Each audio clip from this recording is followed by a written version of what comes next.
Going over to I-Team 8, there are hundreds of brand new General Motors pickup trucks stored in a Kokomo parking lot that can't be sold. The global microchip shortage is to blame, and there's no end in sight. I-Team 8's Richard Essex is following the story for us. General Motors has been staging their trucks over here at the Kokomo facility for the better part of the year. We have been told that General Motors sends a crew over here with the parts needed to finish the trucks before they're taken to dealerships. Those trucks that are being loaded onto that transport are not headed back to Fort Wayne. They're headed to dealerships. You know, we used to make chips right here, Fab 3. And it was a very, high-tech, facility. Tim Gasaway lives right across the street from the old GM plant that many in Kokomo remember as the Fab building, which is part of the electronics assembly facility. Delphi Automotive made semiconductors for GM in this building until 2017. It's the same place that Gasaway retired from in 2016. The company said then that they just couldn't compete on a global level. Just like everything else that's ended up going overseas. If you can get something cheaper. Labor Day weekend last year, I-Team 8 showed you this very same lot in Kokomo filled with hundreds of new trucks. At the time, GM told us the microchip shortage was near the end.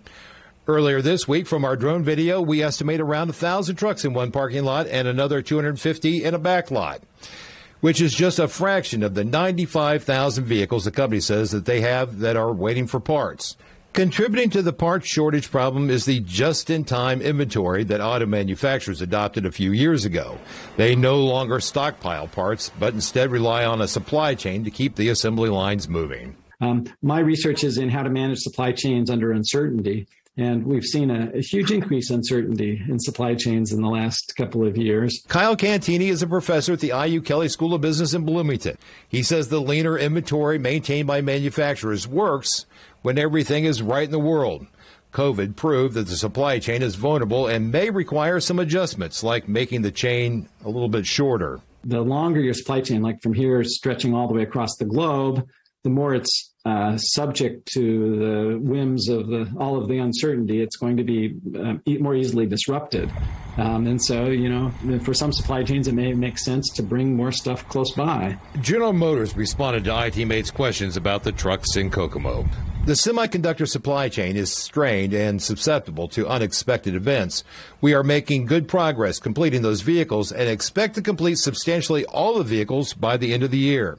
In recent weeks, both state and federal political figures have touted Indiana as the next semiconductor manufacturing hotbed.